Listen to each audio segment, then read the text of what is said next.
सिंहासनवरे स्थितं सर्वाधीशं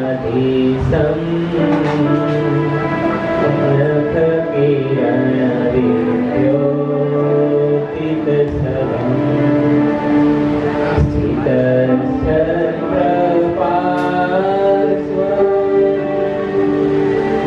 स्फुरदमलसज्जामरयुगं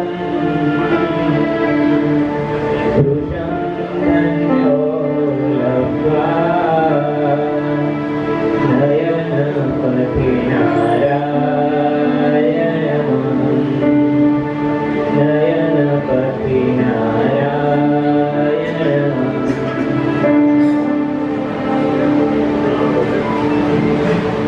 सर्वથી પર કોટી કોટી સૂર્ય ચંદ્ર અગ્નિ સમાન પ્રકાશના મધ્યે દિવ્ય સિંહાસન ઉપર અક્ષર બ્રહ્માત્મક તેજમાં બિરાજી રહેલા એવા આપણા ઈષ્ટદેવ ભગવાન સ્વામિનારાયણ એ ભગવાનની અખંડ સેવામાં હજુર રહેલા એવા આપણા ગુરુવર્ય સદગુરુ ધ્યાની સ્વામીજી, પરમ પૂજ્ય સદગુરુ સાહિત્ય આચાર્ય શાસ્ત્રી સ્વામી સત્સંગભૂષણ સ્વામી, સદબોધક સ્વામી, આપણા વાલા સર્વે અધિપતિ. મહારાજ વખતે જ્યારે પ્રાતઃકાળનો સમય છે ને, બહુ મધુર ને બહુ શાંત હોય. તે મહારાજ વખતે જ્યારે ગઢડામાં મહારાજ હોય, વડતાલમાં હોય, રાત્રે મોડે સુધી સભા કરી મહારાજ મોડે સુધી જ્ઞાન વાર્તા કરતા અને સંતો હરિભક્તો એવી દિવ્ય સભા થતી કે જેમ મહારાજના મુખારવિંદને ચકોર જેમ ચંદ્રમા સામું જોઈને એવી ભક્તો તક તક તક એ ધારો મહારાજ સામે જોઈ.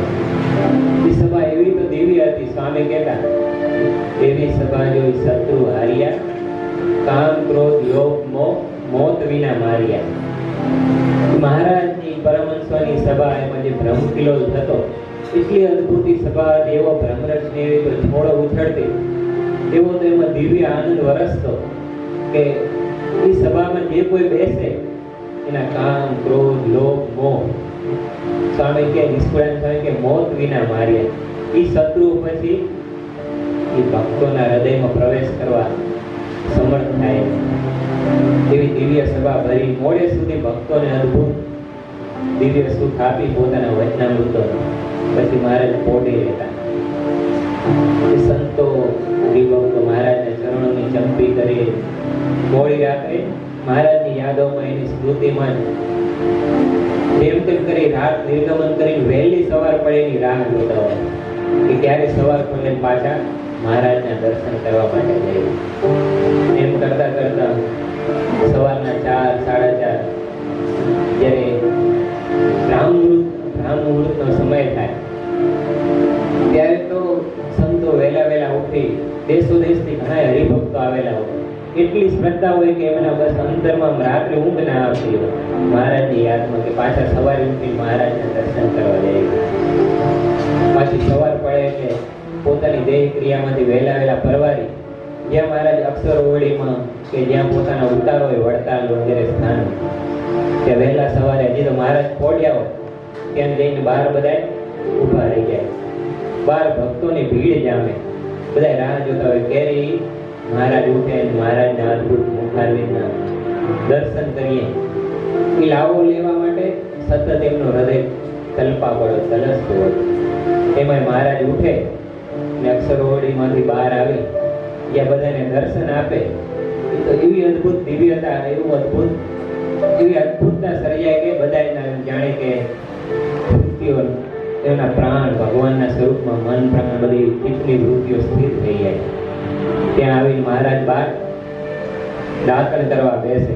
દાતણ કરતા કરતા આપણા નંદ સંતોએ ધ્યાન મંજરીમાં પ્રેમાનંદ સ્વામી ચેષ્ટામાં મહારાજની એક એક ચેષ્ટાનું કેટલું અદ્ભુત ને મધુર વર્ણન કરેલું કે મહારાજ દાતણ કરે, દાતણ કરી મુખ ધોવે, કોરા વસ્ત્રથી મુખ લૂછે, વળી ભક્તોની સામે પ્રેમ ભરેલી દ્રષ્ટિ કરતા જાય. મૂળજી બ્રહ્મચારી કે સંતો હોય, હરિભક્તો હોય, મહારાજને પછી અંગતોડીને સ્નાન કરાવે. સ્નાન કરાવે એના પહેલા મહારાજ પણ પાણીનો જે પાત્ર ભરેલો હોય એના સામે એનામાં પોતાનો હાથ બોળી પાણી ગરમ છે, માપનું ઠંડુ છે એ ચકાસે, પછી મહારાજને સ્નાન કરાવે.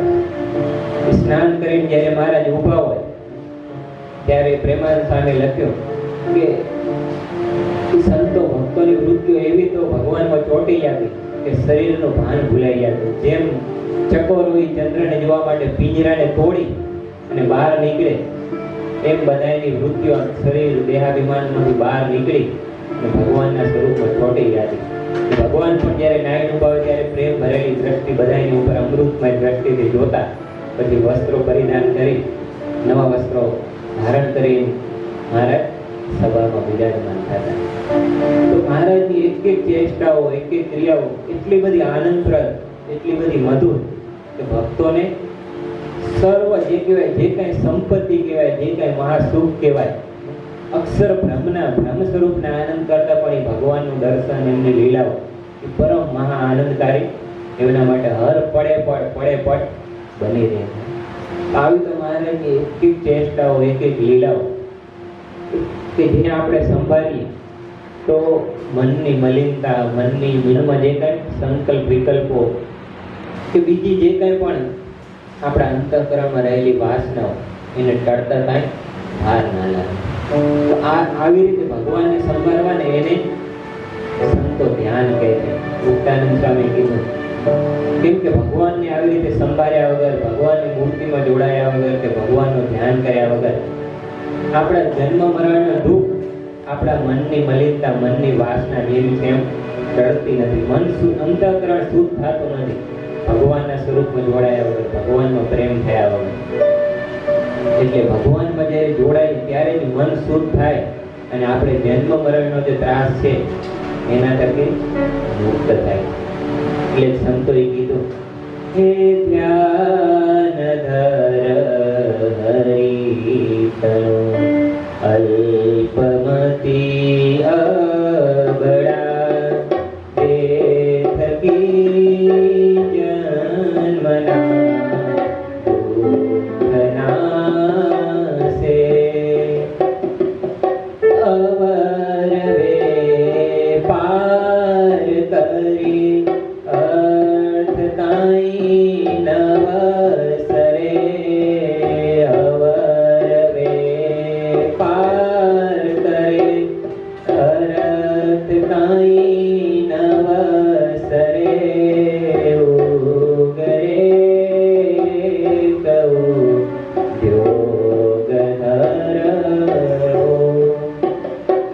સંતો કહે છે કે હે ધ્યાનધર હરિતણું અલ્પમતી અબરા જે થકી જન્મના દુઃખ નાશે અવર વેપાર કરે અર્થ કાંઈ નવસરે. બીજું બધું કેટલી કલ્પનાઓ, કેટલા વિચારો, કેટલા સંકલ્પ વિકલ્પો એ બધું કર્યા કરીએ પણ એનાથી કાંઈ અર્થ સરતો નથી. આપણા દુઃખ ટળતા નથી, જીવ કોઈ પ્રકારે સુખ્યો થતો નથી. ગમે એટલું કરે ભગવાનની સેવા, ભગવાનમાં જોડાયા વગર. એટલે કે આ વાતને હૃદયમાં ધારી બસ ભગવાનને આવી રીતે સંભાળ્યા કરે. સ્વામી કહે છે કે સવારનો સમય રામનો અને બીજો રામનો.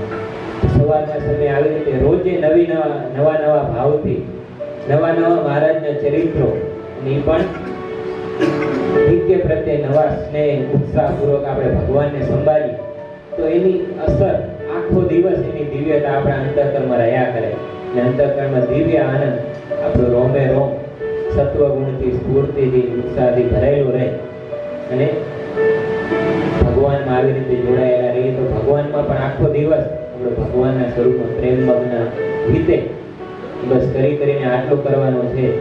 બ્રહ્માનંદ સ્વામી પણ કહેતા કે થયું સવાર ચાલ શકી જઈએ નંદરાયને રહીએ આ ટાણે આડસડું મેલી હેતે હેતે હળીએ જદુપતિ કેરે દર્શન જાતા હાડે તોય નવ ખડીએ ગિરિધર સારું ગાળ્યો ખાઈએ આંગળીએ ટળવળીએ. સવારનો સમય થાય એટલી બધી ભીડ થાય, એમાં એટલો બધો બધા વાતો ચીતો થોડી થાય એટલે અવાજ આવે એટલે મહારાજની સેવામાં હોય પાર્ષદો બધા વટે કે મહારાજને સુવા દે, લાડો દે તોય કે ભગવાનના દર્શન માટે આંગળીએ ટળવળીએ. જસુમતીને ઘેર જોરે જોરે દરણું લઈને દળીએ, બ્રહ્માનંદ કહે જેમ તેમ કરીને મોહનજીને વળીએ. સંતો ભક્તોના અંતરમાં કેટલો પ્રગટ મૂર્તિના દર્શનનો, એના ચિંતનનો, એનો રાત દિવસ એમાં જ એમને કેટલો બધો પ્રેમ, કેટલું બધું એમાંથી એમને સુખ મળતું હતું.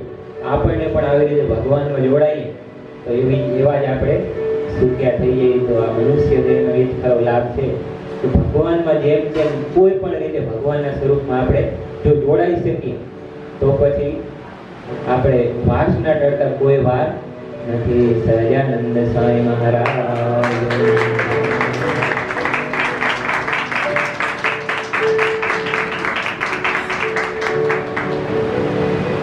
પૂજ્ય ઘનશ્યામ પરમાર સ્વામીજીએ આપણને શ્રીજી મહારાજના લીલા ચરિત્રો અને ભગવાનની માધુરી મૂર્તિનું ધ્યાન કરવાની વાતો કરીને ભક્તિ રસમાં તરબોળ કર્યા. હવે આપણે સૌ એક વખત તાળીના નાદ સાથે આ પરીક્ષા બોલો શ્રી સ્વામિનારાયણ ભગવાનની જય.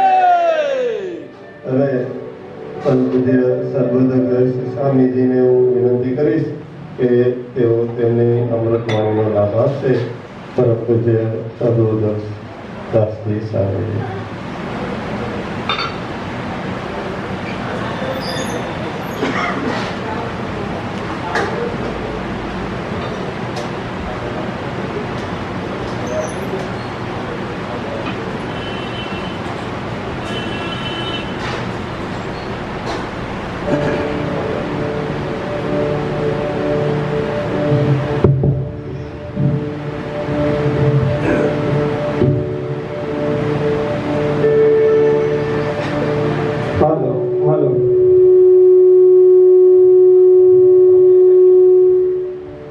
સર્વની ભક્તોને વિનંતી કે બધા એકદમ જાગૃત રહેજો, કારણ કે સદબોધક સ્વામીજીની અદા આખી કથાની અલગ જ છે પ્રવચનની.